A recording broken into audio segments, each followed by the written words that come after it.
The Cheating Wife by Tom Pacheco. Marcus Osborne sat on his office chair with his feet propped atop his desk. He reflected, if anyone came into my office at this moment, he would think I was the epitome of the happy and able private detective, and he wouldn't be too far off the mark. Osborne was in his early 30s, slightly over 6 feet, with strong classic features and thick black hair. He knew he was a handsome man.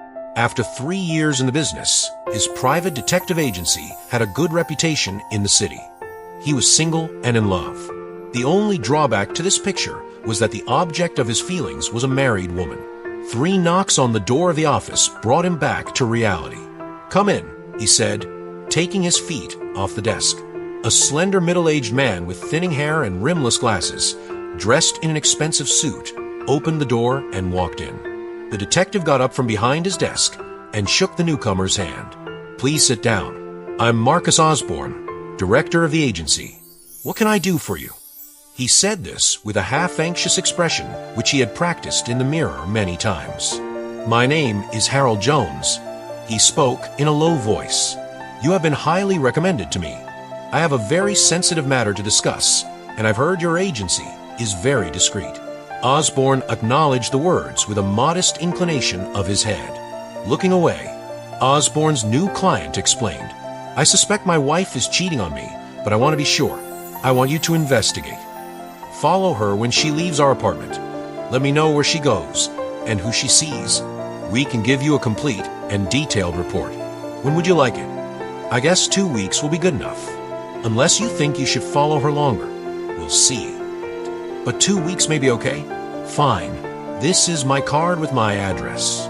And here is an envelope with her picture and a check for an advance payment. I already know your rate. Please don't spare any expense. What's your wife's name?"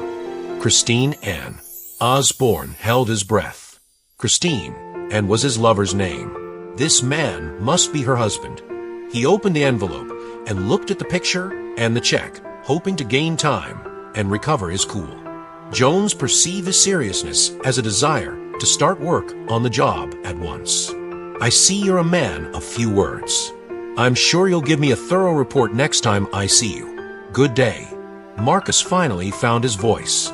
"Good day, Mr. Jones," he said, getting up from his chair and walking his new client to the door.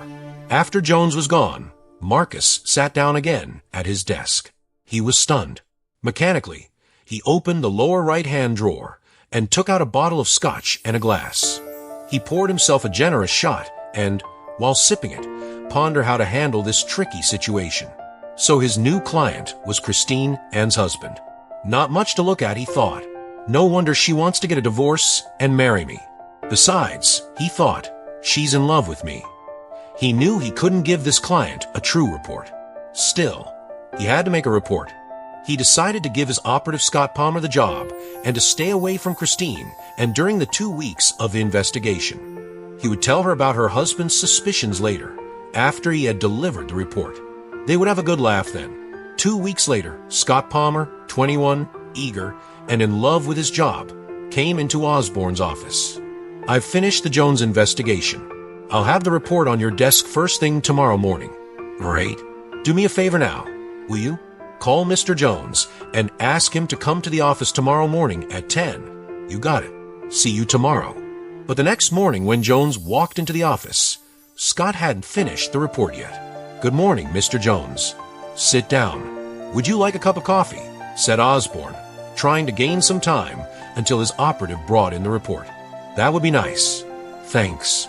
Osborne poured scalding hot coffee into styrofoam cups, placing the sugar and cream within Jones's reach. When they had started drinking the coffee, Scott walked into the office and, after greeting Jones, gave a folder to his boss.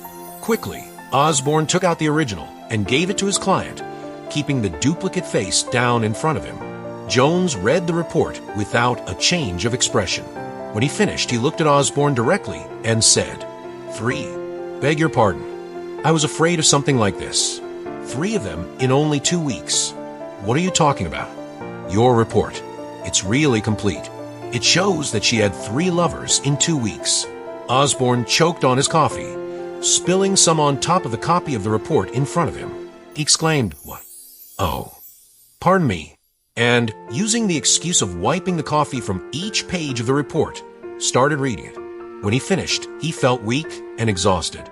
With an effort, he raised his eyes to the face of his client, who, with a knowing look, asked slowly, enunciating each word very clearly, in a tone that really didn't anticipate an answer, "Don't you believe that there are some women you just can't trust?" The end.